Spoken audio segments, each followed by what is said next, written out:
अस्सलाम वालेकुम बच्चों, ये है हमारे पास जो है वो चैप्टर नंबर 16 की डेरिवेशंस हैं दो।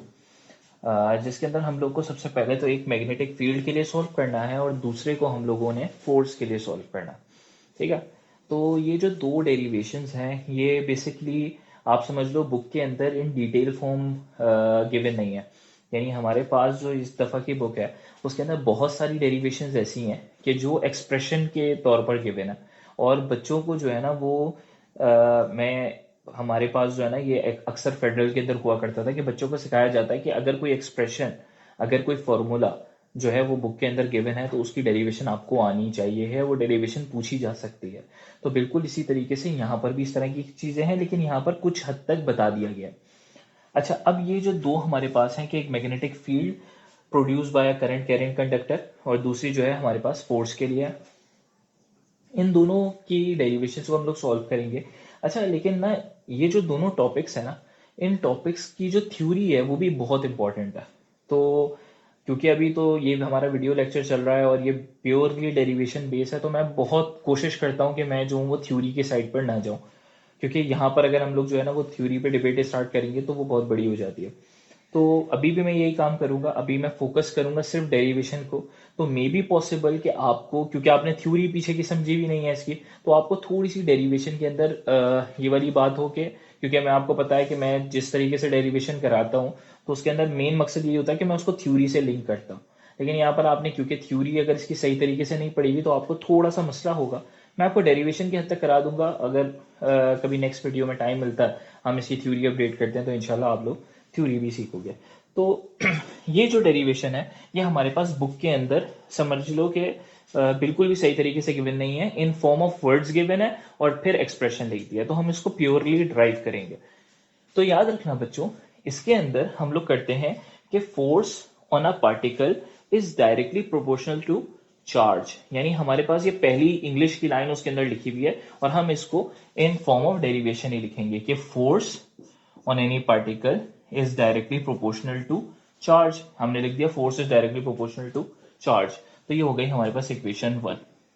दूसरी चीज वो कहता है कि force is directly proportional to the velocity of a particle. यानी कि फोर्स जो है वो डायरेक्टली प्रोपोर्शनल है वेलोसिटी ऑफ अ पार्टिकल की, जितनी ज्यादा फोर्स लगाएंगे उतनी ज्यादा वेलोसिटी जो है उस पार्टिकल की बढ़ेगी। और तीसरी चीज क्या है हमारे पास कि F is directly proportional to B। ये चीज है समझने वाली। What is B? तो B is a magnetic field. तो ये कह रहा है आपसे कि फोर्स जो है वो डायरेक्टली प्रोपोर्शनल है किसके? B के।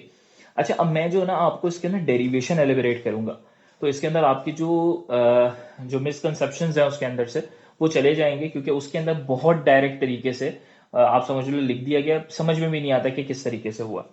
तो देखो हमारे पास ये तीनों आ गए, हम तीनों को क्या करते हैं? कंबाइन कर देते हैं। तो कंबाइन इक्वेशन 1, 2 एंड 3। तो जैसे ही हमको करते हैं तो एफ एफ एफ है तो एक बार आ जाएगा, प्रोपोर्शनल प्रोपोर्शनल एक बार आ जाएगा, और ये आ जाएगा क्यू, और यहां पर आ जाएगा वी और बी। अच्छा, जब भी इसमें प्रोपोर्शनल का साइन हटाएंगे ना तो इसको इन फॉर्म ऑफ वेक्टर लिखेंगे। आप याद रखना कि ये जो Q है ये तो स्केलर क्वांटिटी है, चार्ज है ये तो। ये जो V है वेलोसिटी वेक्टर क्वांटिटी और मैग्नेटिक फील्ड वेक्टर क्वांटिटी। तो इसको जो भी चीज वेक्टर क्वांटिटी होती है इसे हम लोग लिखेंगे V क्रॉस B।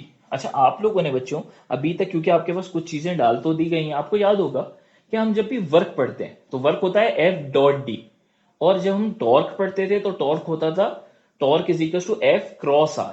यानी आप हम लोग, मुझे नहीं पता आप लोग को ये बात पता है कि नहीं पता, W is equal to F.D, इसे भी आप मल्टीप्लाई कहते हो।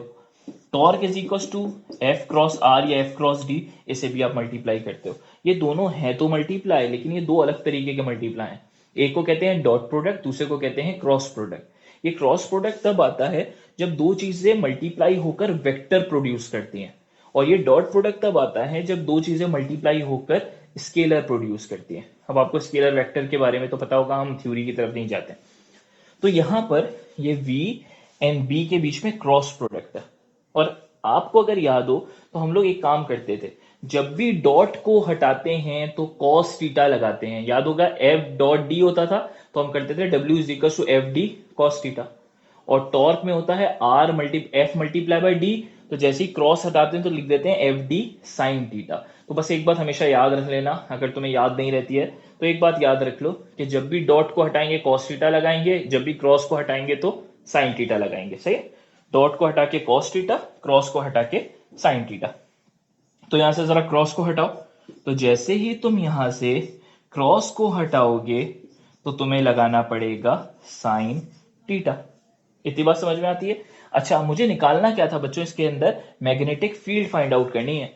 तो उस मैग्नेटिक फील्ड के लिए हम लोग क्या करेंगे, उसको अलग करते हैं। तो मैग्नेटिक फील्ड रही ये, तो इसे अलग करो, बी को अलग करेंगे तो क्यू वी और साइन थीटा आ जाएंगे डिनोमिनेटर के अंदर। तो ये बन जाएगा F is upon Q V sine theta. किसके बराबर आ गए, बी के बराबर आ गए। तो यही हमारा फाइनल एक्सप्रेशन है कि जिसके अंदर हम लोगों ने मैग्नेटिक फील्ड निकाल ली, जो कि बराबर है F upon Q V sine theta के। और अगर आप चाहो तो इसको यहां तक भी लिख सकते हो, F is to Q V B sine theta, अगर वो आपसे ना कहे कि हमें expression for the magnetic field निकाल कर दो। ठीक हो गया। तो ये तो हो गई हमारी ये वाली डेरिवेशन। अब आते हैं अपनी इस डेरिवेशन की तरफ जिसके अंदर हम लोगों को फोर्स फाइंड आउट करनी है। इसे हम लोग इस्तेमाल करेंगे इसी वाली डेरिवेशन से। तो जरा गौर से देखिए कि इस डेरिवेशन के अंदर लिखा हुआ है F is equals to Q V और बी। सही, सिंपल है, मैंने सिंपल फॉर्म में लिख लिया। क्रॉस क्रॉस अगर आप लगाना चाहो तो लगा सकते हो। ये वाली डेरिवेशन बहुत डायरेक्ट हुई हुई है उसके अंदर। तो मैं आपको बताना चाह रहा हूँ कि ये चीजें आई कहां से। क्या आप जो है वो समझ लो कि डायरेक्ट रट्टा लगाना पड़े, बुक के अंदर तो रट्टा लगा हुआ है कि वो कैसे ही आ गया, उसने अपनी मर्जी से ना B I L sine theta लिख दिया। तो मैं आपको बताना चाह रहा हूँ कि ये आया कहां से। तो आप जानते हो बेटा कि ये क्यू वी बी है। इस वी और बी के बीच में हमें पता है, या आपस की बात है, हमें पता है कि ये कौन है, वेक्टर क्वांटिटी है, इसके बीच में क्रॉस है। अब इसे जब सॉल्व करेंगे बेटा तो देखो ये है v, वोल्टेज नहीं है, ये v है वेलोसिटी। हमने पीछे पढ़ा था कि ये वेलोसिटी के डायरेक्टली प्रोपोर्शनल है। तो किसी को याद है कि वेलोसिटी किसके बराबर होती थी? वेलोसिटी बराबर होती है d अपॉन टी के। याद है, rate of change of displacement is called velocity. ऐसा ही है। अच्छा, अब यहां पर d तो है नहीं, क्योंकि ये हम लोग किसके लिए कर रहे हैं, फोर्स के लिए कर रहे हैं। यहां पर जो हमारे पास फिगर गिवन है उसके अंदर हमें d की जरूरत है, फिगर बनाने की इसमें जरूरत है नहीं। लेकिन वो जो फिगर है उसमें d तो है नहीं, d की जगह पर लेंथ है। तो डिस्टेंस बोलो लेंथ बोलो, दोनों का मतलब सेम है। तो यहां पर तुम इस फॉर्मूले को ऐसे भी लिख सकते हो, v is equal to L upon T. ठीक हो गया। इस v को इसके अंदर पुट कर देते हैं तो ये हो जाएगा f is equal to Q, v की जगह पर आ जाएगा l अपॉन टी और b। अब जरा गौर से एक चीज नोटिस करो इधर, अगर मैं इसको देखूं तो ये कुछ ऐसा दिख रहा है। इस t को क्या मैं इसके नीचे लिख सकता हूं, q अपॉन टी, और l तो l है और b है। ठीक हो गया।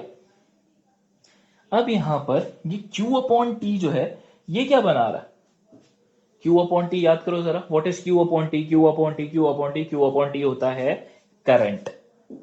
I is equal to Q upon T. तो यहां पर पुट कर दे Q अपॉन टी की जगह I, तो ये हो जाएगा I L और B। अब यहां पर किन दोनों के दरमियान, ये जो लेंथ है, डिस्प्लेसमेंट है और B है, इन दोनों के दरमियान कौन है, क्रॉस प्रोडक्ट है। तो ये हो जाएगा F I L into B. और वही वाली काम करेंगे यहां पर कि जब भी क्रॉस को हटाते हैं तो साइन थीटा लगाते हैं। तो यहां पर हो जाएगा F is equal to I L B sine theta. Simple हो गया। अब यह एक्सप्रेशन हो सकता है आप भूल जाओ, क्योंकि आपको फॉर्मूले के लिए याद करना है। तो मैं इसके आसान तरीका बताता हूं, उसको याद रखो। F is equal to I L B की जगह इसको कर लो बी आई एल, यानी आपको याद रहेगा, बहुत ज्यादा बिल आ रहा है ना आजकल इलेक्ट्रिसिटी के, तो हो जाएगा बिल साइन थीटा। तो F is equal to BIL sine theta. और हम लोग ने पहले वाली पढ़ी थी, वो थी B is equal to F upon Q V sine theta. तो ये हमारी दोनों डेरिवेशन हो गए, जो कि बहुत इंपॉर्टेंट है। इस साल नया चैप्टर है, नई डेरिवेशन ऐड हुई हैं और बहुत सारी जगहों पर ये वाली डेरिवेशन नहीं करवाई जा रही है। तो मैंने सोचा कि ये वाली डेरिवेशन को जो है वो अपने इस वीडियो लेक्चर के अंदर कवर करना चाहिए। तो आप जो है वो इसको नोट डाउन कर लीजिए।